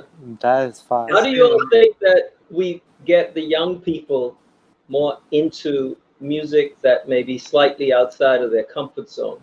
Because many of the artists that we discuss, or even from the hip hop world, KRS-One, Crash Crew, Scott La Rock, etc., people don't know, and they claim that they're into hip hop. Grandmaster Flash. So, what are your thoughts? What's the question? Well, how do you get young people to the legends of hip hop, the legends of club, the legends of house? Most young people aren't listening to any of that. They don't know any of the names that you're mentioning. Well, thank God we have the internet, and they are discovering it on their own, and that's the beauty of it all. A lot of those shows on YouTube that show young people listening to Whitney Houston for the first time and listening to KLF for the first time. Those are great shows. Yeah. But I think to answer your question very succinctly, just share it with them. Yeah, just keep performing. Just play it. And go around the world. And it won't, I don't think it's like if they hear it, they're not going to like it. Right. But they have to be exposed to it. Right. Yeah. Okay. It's like people looking at sauteed mushrooms and I don't want to eat mushrooms. Then you put some mushrooms and you go, Oh wow, that's great. You just have to taste it, you know. If you build it, they will come. They'll come. That's That's right. Does it seem like the rotation of the radio, other than talk rails, there's shows that really have talk that is deep. There are shows like this that have the music that is very diverse. But most major stations play about 12 songs and Yeah. don't go out of that rotation. Are you thinking that it would be up to the internet to make that change, as opposed to maybe radio being a bit more friendly to the artists that established all these genres? Do you think radio should hold more responsibility? Well, the internet, if they continue to discover this music, they will then request it from the radio stations and All right. request that they Yeah. play it. And I feel again that everything old is new again, which is great because our asses are old. Everything old is new again. So you see it in movies. How many times are they going to remake Charlie's Angels? How many times are they going to remake? I just saw the Addams Family is being remade again. Sherlock With Holmes. Scarlett Johansson playing Morticia Addams. I just read today that Mark Wahlberg is about to play Steve Austin in The $6 Billion Man. I mean, they're bringing everything back. Wonder Woman has been a huge international motion picture franchise, since the Linda Carter Wonder Woman that we remember from 1977. So everything old is new again, including music. You can't escape it. So it's going to return. It's already returning. Kids are discovering it, and they're going to be playing it more because they realize they're so angry today because they hate their music. Young people today hate their music. Our music was fun back in the day. Yeah. Yeah. Yeah, and it's different. Like people that were raised on that kind of music, like the older kind of music, and people that grow up raised on today's kind of music. Like they have a different impact. We had that impact of the 80s and 90s artists, the positive impact, and now they have all these other artists that it's not the same at all. Yeah, the 80s music was so free. Oh my God. And just so melodic and it was Gloria Stefan, Cyndi Lauper, yes. Madonna, Michael, Janet, Paula, Abdul. Whitney. I mean, just 80s music. Wow. Whitney. That's some good stuff right Talk there. about George Michael. Talk about feel good music. That was it. Boy George, Sting, I could go on. 80s music. Mm-hmm. You had to be there, kids. Yeah. But that's what the internet is for. That's what Spotify is for. 80s and 90s. But 80s in particular was good stuff. Great. Yes, definitely. And not a lot of N-word either. Not with the hip-hop groups back then. Yeah, I know. Think about it. Tribe Called Quest and all of them. No. Kumo D, they weren't using N-words in their songs. Rapper's Delight. Where's the N-word in Rapper's Delight? Yeah. One of the most recognizable songs in the world. So don't tell me you need to put those words in the song to keep it real and to be successful. The message. We got 30 message. Get an N-word in there. You can't get more real than that message. Wanda even has a song coming out next year with Melly Mel. It's called Fever. And he's cool. He's rapping in the hook. Yeah. I mean, in the bridge. You and Melly Mel. Oh. You got Wanda D and Muscle Simmons. Melly Mel. We love you, Mel. Yeah. Yeah. That's cool that you're so diverse. Thank you. It was produced by Full Force. I should mention that song. Fever was produced by the legendary Full Force. Those are our brothers. Yeah. Paul Anthony, Bow-Legged Lou, Be Fine. Those are our brothers. Mm-hmm. Back in the day, we had a lot of good DJs like Chuck Chillout, Dre and Ed Lover, of course. Mm-hmm. And shows like this are very unique because I find that I don't know, you all may have a different experience, but for the more independent rising, I started at Sugar Hill, but still it's very difficult to get traditional media to set up the interviews. Do you all find that to be the case also? The larger stations? No, Okay, not at all. they're open. I think it's only because Wanda's history or her history, it's just so diverse. If they don't like the DJ stuff, they love her for the hip hop stuff. If they don't like the DJ hip hop stuff, they love her for all the EDM stuff. If they don't like either one of those, they love the fact that she is the age that she is and looks as she does because of the way she's cared for herself. Some people find it inspirational. As you know, you're very welcome. Getting older is a privilege denied very many. And being able to be old and still get older and have health, which is your only true wealth, is something that people really are trying to gravitate towards. And anyone who seems to have found this proverbial fountain of youth and vitality, they want to pick your brain about it, and with good reason. That's a good thing to want to sit down and talk to somebody about. It's probably the most important reason, even more than how many records we sold and how many seats, how many asses we put into seats, is how are we able to, one, be in one of the hardest industries in the world, known each other for 40 years, married for 37 of those years, happily, blissfully married, I should say, and still enjoy the work that we do. And we're not on any pills. We don't have no diabetes, no hypertension, no high blood pressure. We take no pills. The most we may take is an Altoid or a Tic Tac, Altoids for chronic omnipotent halitosis, okay? But that's what people really want to sit down and talk to us about, and we're happy to share that kind of knowledge.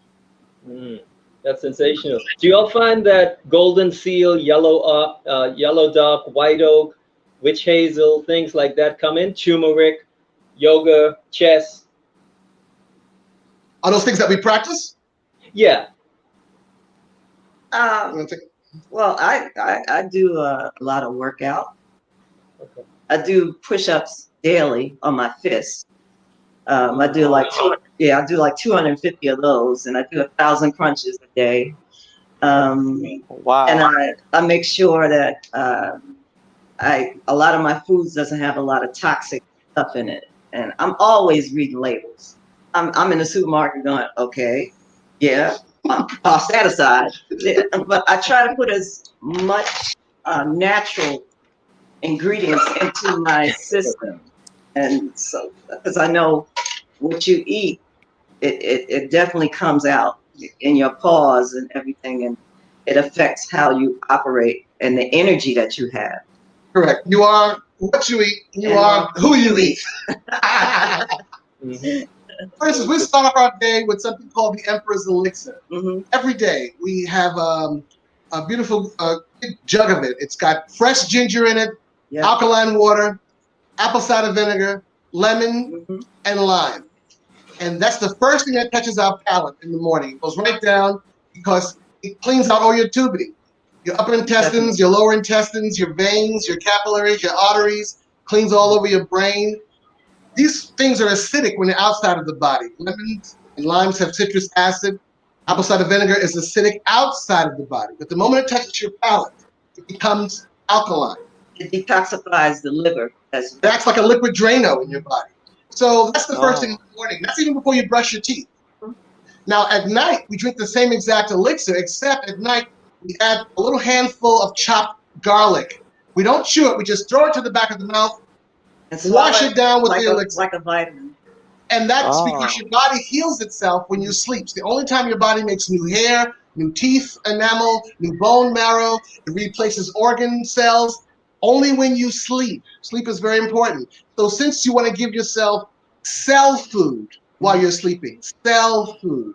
And that's why you throw the garlic in along with it, because garlic and lemons and limes and apple cider vinegar and ginger are all antifungal, antiviral, antibacterial. All those things are working together at night while you sleep. So you wake up with mad energy. Yeah. You certainly are regular. You will move your bowels. You like to move it. Move it. A healthy body is a healthy gut. So. Exactly. So that's one of the things that we've been doing for years, for decades. For decades. We drink the Emperor's Elixir. Yeah. And by the way, the lemon and lime, the lime is the one that came before the lemon. You know, the hybrid. The other one is a hybrid. The health is so critical, not just in terms of push-ups and sit-ups, but the mind. It's fantastic. Yeah. Sorry, brother, I said something. No, go ahead. Yeah. No, you're gonna ask a question. Sorry about that, Oren. Oh no, it's okay. I was just saying. I gotta write all that down. That's some good stuff to know. I'll text it to you.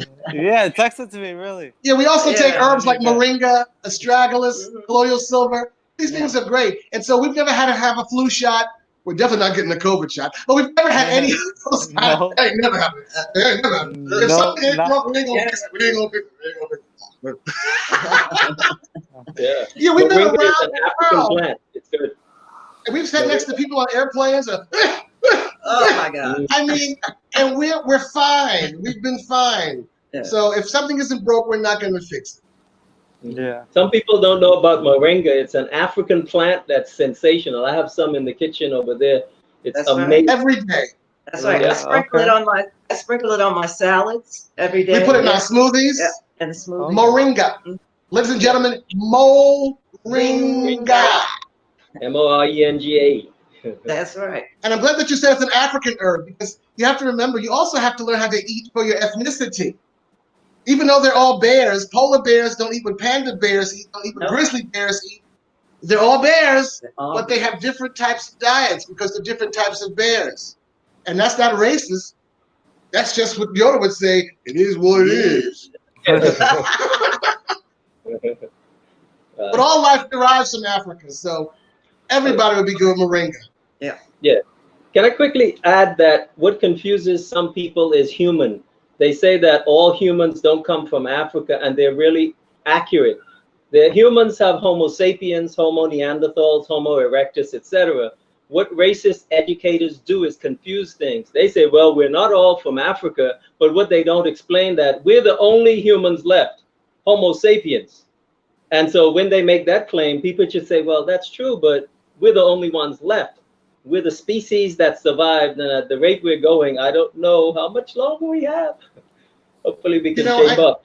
I never try to speak about the past like that with certainty for me, because I wasn't there, Right. but I have been blessed to travel the world, to see the oldest bones ever discovered, who they named Lucy, of course, were in Africa. Yeah.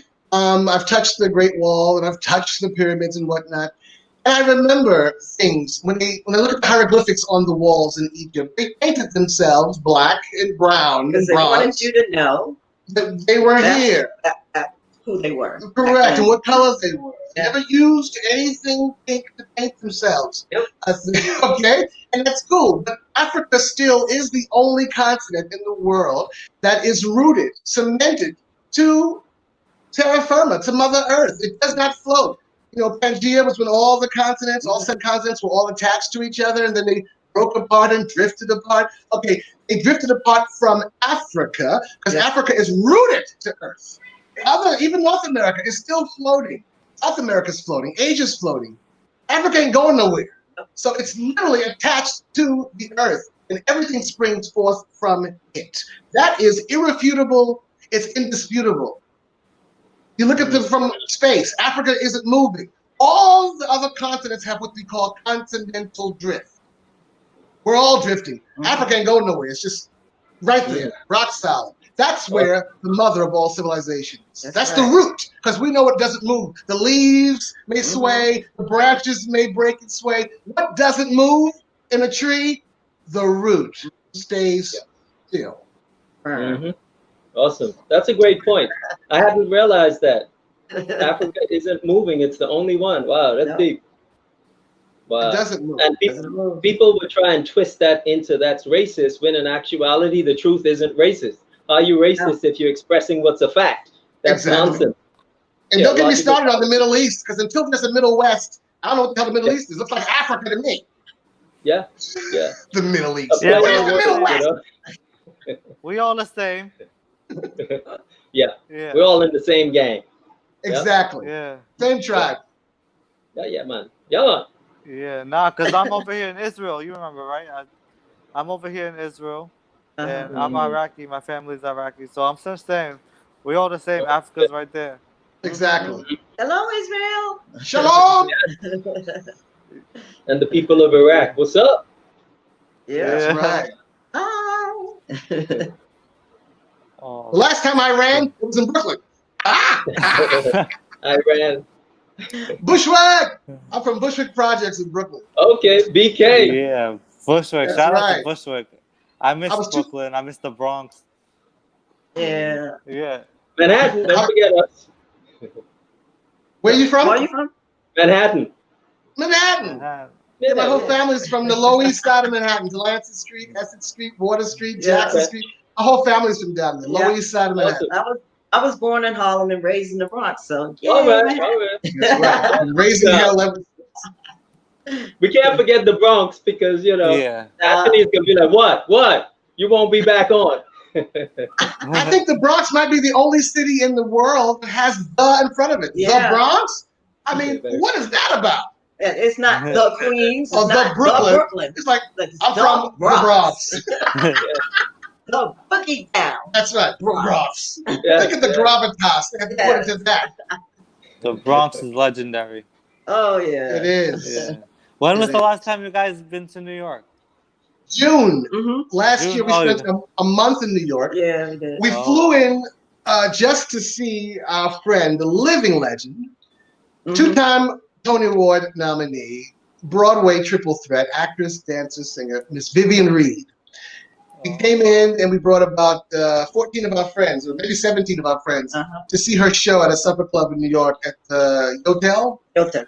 And she kicked ass, She sure did. as she always does. She And blazed that stage. while we were in New York to see her, which surprised the hell out of her, that we would come from across the world to come see her, but we had just finished the tour. So, you know what? Instead of going back to Vegas, let's go to New York, our hometown, and go see Vivian Reed. So we brought a lot of stars there that night. It was full force. Paul Anthony was there, and Ernestine Jackson, the Broadway star. Freddie Jackson was there.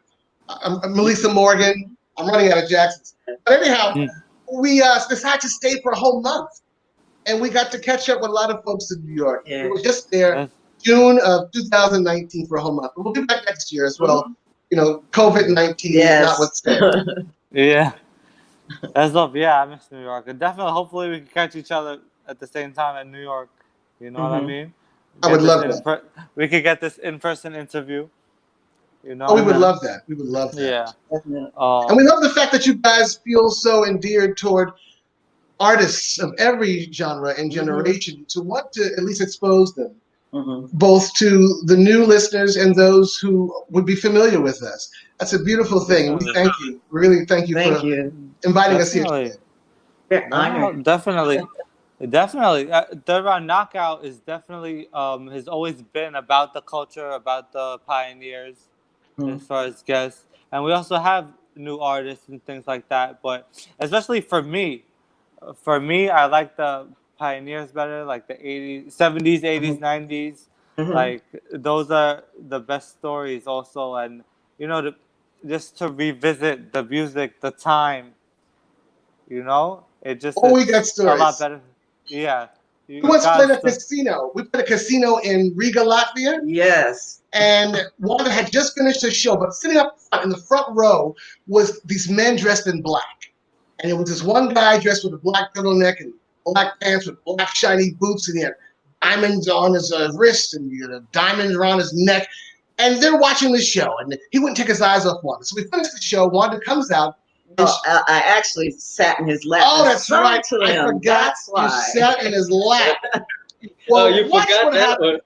one. So after we finish the show, Wanda comes to the table of the owner of the casino, and we're having dinner because it's a big supper club. And they're congratulating her on a great show. And finally, this guy comes over, one of the henchmen, and he says, my boss would like to dance with Wanda D. So I'm like, well, she's just finishing her meal. Okay, we'll wait.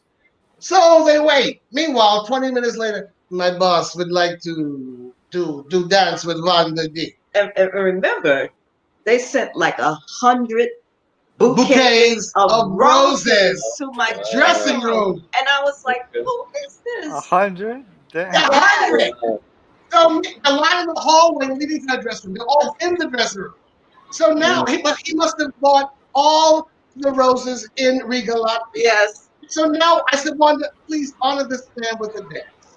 But let me know if you run into trouble, because we got our own cues. So Wanda, she picked her up at the table, and she daintily goes over, and they're dancing on some slow record, slow music. And next thing I know, she gives me the signal behind his back, because every time a song ends, he Wow. doesn't let her go. And my Okay. thing was, Okay. Yeah. So Call the homies. he's whispering in Wanda's ear, I am the head of the Russian mafia. yes, he did Oh say. wow. Who opens up like that? What are you, Vladimir Yeah. Putin? I'm the head of the Russian Yeah. mafia. I want you to come back to Moscow with me. I will make sure you live like a queen. I want you to come back to Moscow. I'll give you whatever you want. I'll give you millions of dollars a month. I'll give you diamonds and jewels and furs. I'll give you... And one is looking at me like, Help me. so her dancer, she got like beautiful muscle bound down. Listen, we got to get the goddess out of there, out of his grip. Now he's got his henchmen there, and I'm like, they're trying to whisk her away tonight. Right then. Yeah. And you will never know who came out and helped us. Believe it or not, he's dead now, God rest his soul. But you know the star of Death Wish, the original one, Charles Bronson? Oh, wow. Charles Bronson happened to be in Riga, Latvia. He was at the casino. He so wanted to show. He was there with his wife. And when I told him what was going on, he says, don't worry. So he's a big star. He's got television cameras following him because he's a very big star. And he actually goes over and taps dude on the shoulder and says, "Man, I cut it." Now, Charles Bronson's like 6'3". He's a big guy. And he's got the Death Wish stare. Mm-hmm. And the guy says, "Oh, sure, sure." And he's got TV cameras on him. And he dances Wanda. And I told him to dance her right out the fucking door. Yeah, out the door. Right out the door. They spin right out the door. Out the back door. And all of a sudden, we didn't put her into her limo. We had a black van there. And we put someone else in the limo and let that take off. We put her in the black van, and we got Wanda back to the hotel room and hightailed it the hell out of Riga, Latvia. He sure did. Oh, wow. Hey, Oh, so that's I'm crazy. guessing he was taking her. Maybe he was gonna send you for a swim in the ocean with the fishermen. He was a Russian oligarch, as they say. Yeah. And we didn't care how much money he had. Wanda wasn't cooking what he was smelling. He said, I have an organization in California. I was like, okay. You can live in Beverly Hills like a queen. Wanda's like, I already live like a goddess. Why want to be promoted to a queen? Yeah. I mean, we call that being goddessified. It happens. We've seen people watch Wanda on stage and lose their minds. As I told her, you'll know that you're slipping if you come on stage and people don't curse. Or any room she walks in, we hear people cursing all the time. As soon as she walks into a room or on stage, that holy mother, how old is this thing? Oh my God. The person started immediately.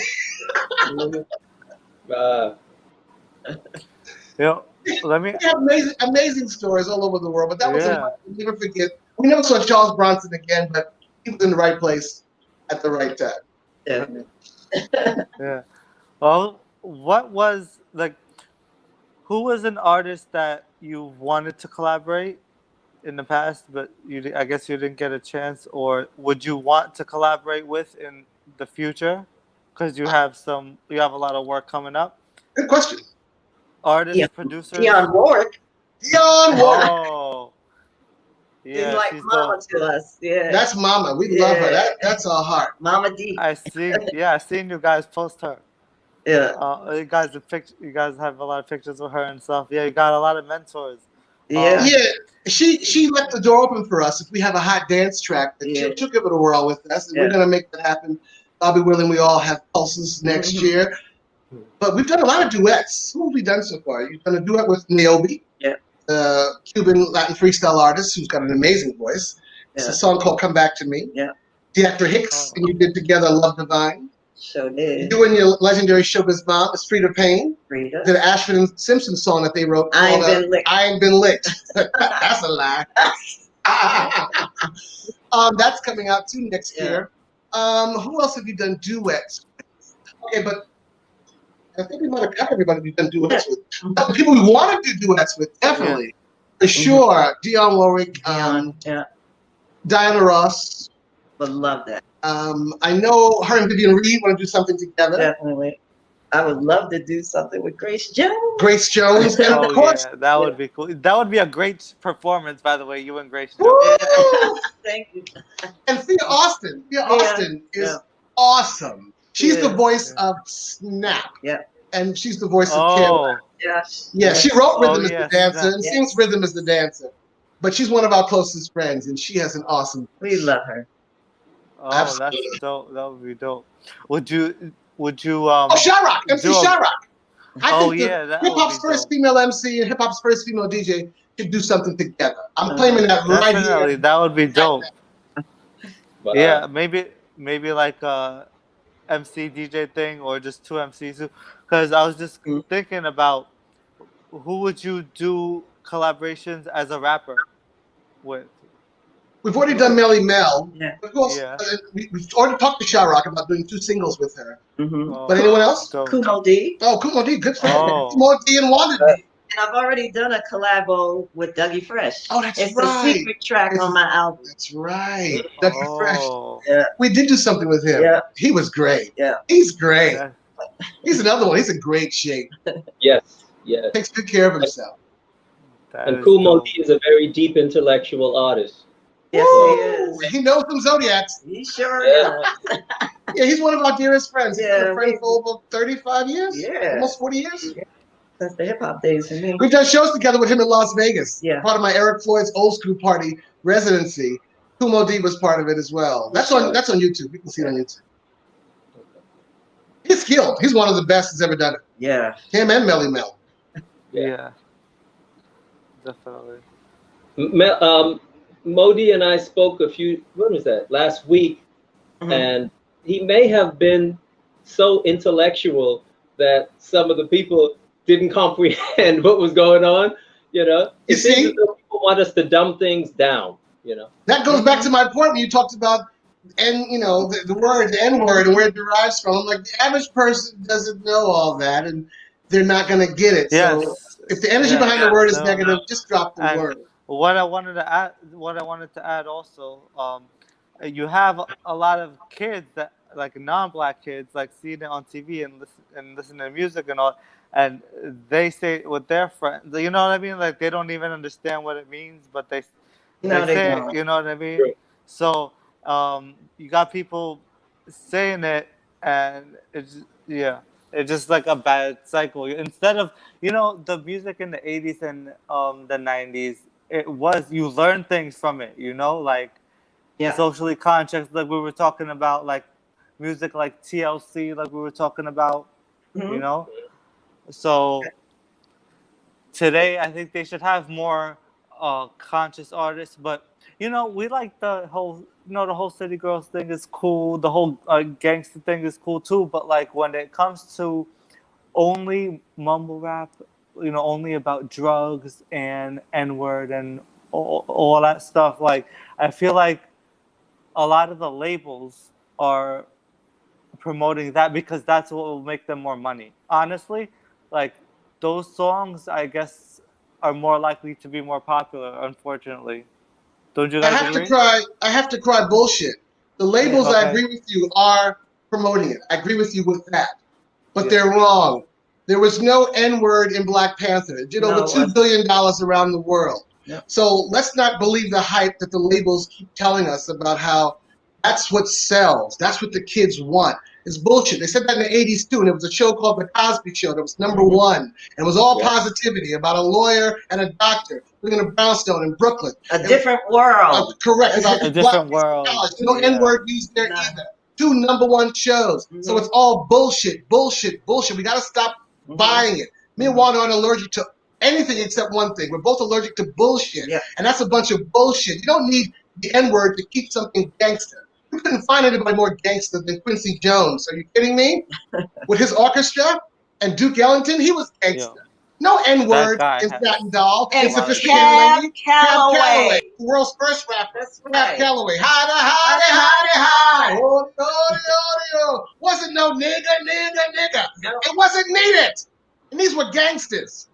Yeah. And it was sold in the 40s, the 50s, the 60s. It's not needed. So those of us that keep thinking they have to write it in your songs Mhm. to be gangster, to be hip, to be real, I implore you, I beg you, expound your mind. Free your ass and your mind will follow. If you want something different, You must do something different.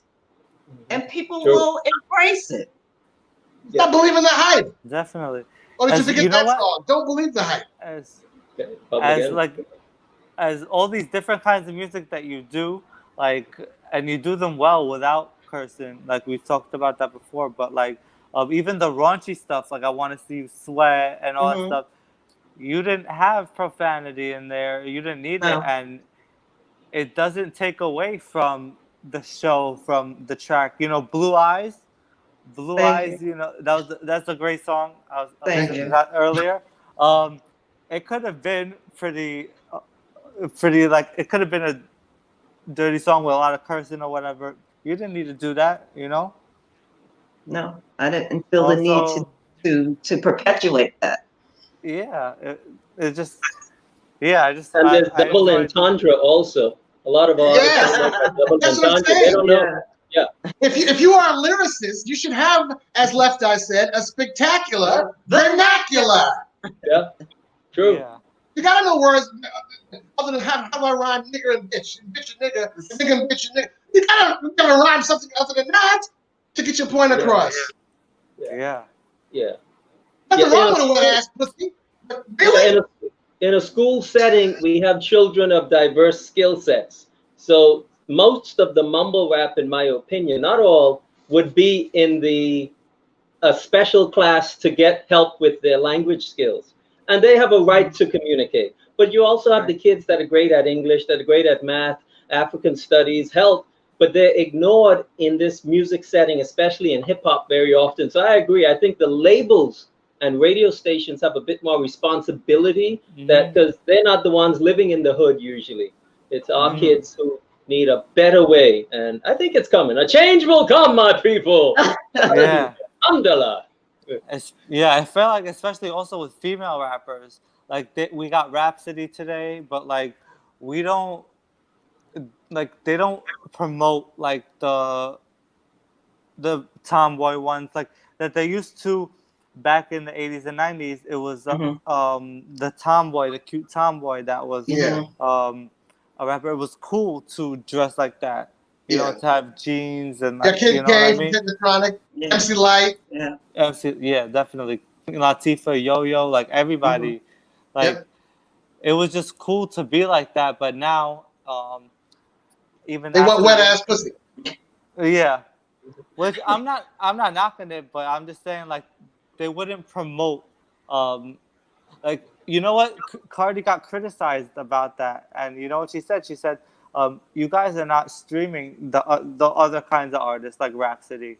You're not streaming them. You're only streaming those kinds of music. You know." So I think the audience, the listeners, have to broaden their palettes, just like I you were agree. saying. Yeah, I agree. Yeah, I agree.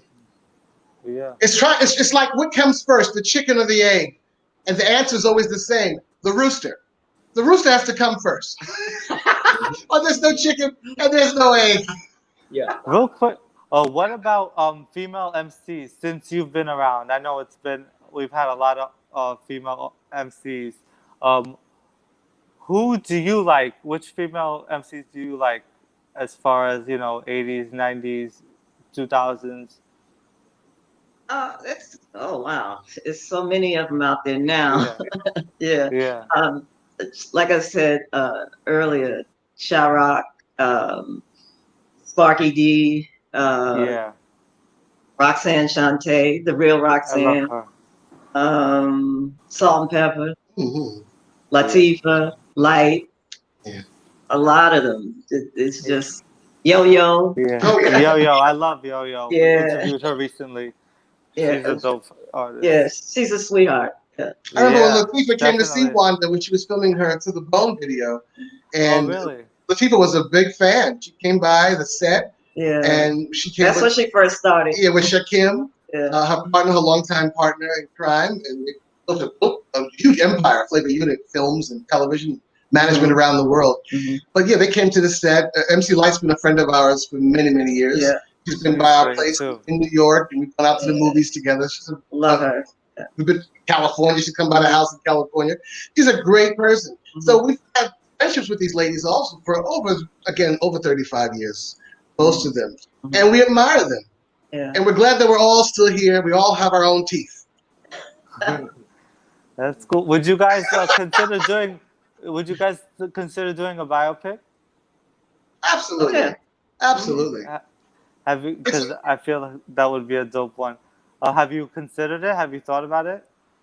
Yes, Definitely. we have. Gave a lot of thought to it. And we Yeah. think it's time to do it too. Mhm. One is probably in about 24 different hip hop books around the world, and there's a new one coming out called The Mother Lode Yeah. by Clover Hope. Yeah. It comes out next year, and she's featured prominently in that. And so many folks have already written us saying, can we write her life story as far as a book? But we also feel like there's so many amazing chapters of her life encompassing her hip hop days when she's trained to be a DJ underneath Kool Herc and Bambaataa, and then going from hip hop into being a DJ to rapper, and then rapper to singer, then multilingual singer, multi-platinum singer. There's a lot of stops in between, great stories, a lot of mentors and mentors who had their hand on her career. Mhm. And it's full of everything: sex, drugs, violence. You can do all Maybe those things, but we a, certainly witnessed a lot. And don't forget the head of the Russian mafia. I'm sure you probably need like a mini series or something, a few episodes. It should be a few episodes. Yeah. We loved Yeah. Roxanne Shante had a great story. Yeah, that was a good. That was a good story. Yeah, Really good. Roxanne Shante, that was a great movie. Yeah. Yeah. Yeah. And because Wanda's going to do so much, you're right. It probably have to be like a 10-part series or something on Mhm. Netflix or something like that. Because it's a lot of chapters A lot to cover. We've led a very unorthodox lifestyle. We understand that. And our spirituality is probably off center for most people, Mhm. and we're okay with that. We're not at all religious, but we are very spiritual. And if you know the difference, you already know the difference. Yeah.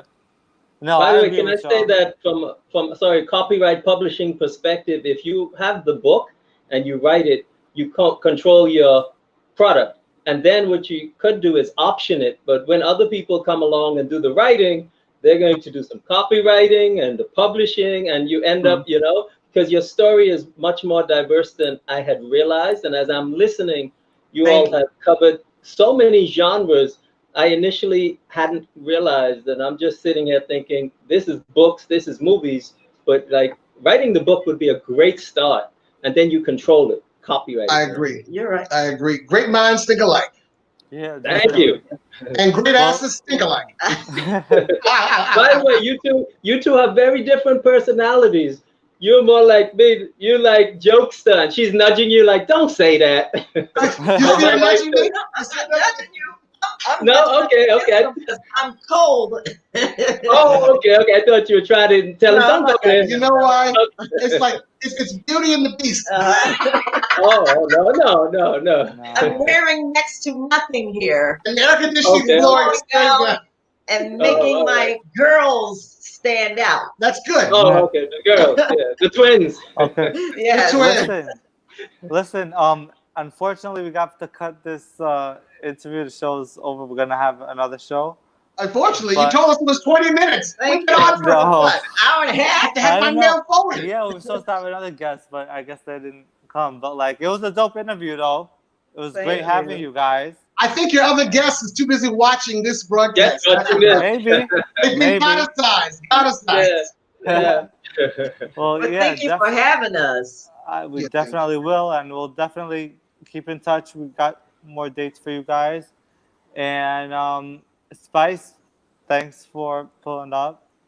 Yeah. Shout out Thank to you, brother. Anthony. Thank you. Thank you. Shout out to Nate. Shout out to Keys, Roy. And all right, everybody have a great week. And Heidi, All right. what's up? Yeah. Yeah, Heidi, what's going on? And Anthony. Hi, Heidi. Heidi. Heidi, ho. Heidi, hey. Hey. All right, y'all. All right. Have a good one. Guys, Bye. with you Bye. always. Respect. Peace. Big up, selector.